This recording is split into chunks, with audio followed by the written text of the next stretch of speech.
इस वीडियो का उद्देश्य किसी का इंसल्ट करना, किसी की भावनाओं को ठेस पहुंचाना नहीं है। इस वीडियो को सिर्फ और सिर्फ मनोरंजन के लिए बनाया गया है। इसे अपने दिल पर न ले। हम सभी कलाकार का सम्मान करते हैं। धन्यवाद।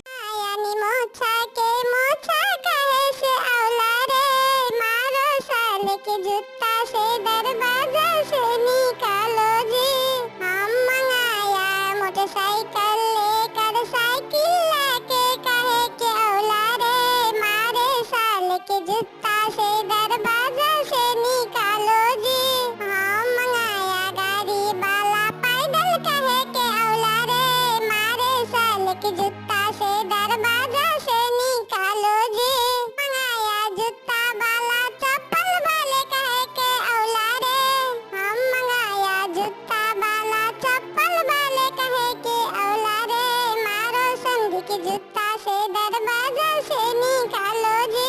हम मंगाया टोपी वाला बिन टोपी वाला कहे के औला रे मारो संधि की जूता से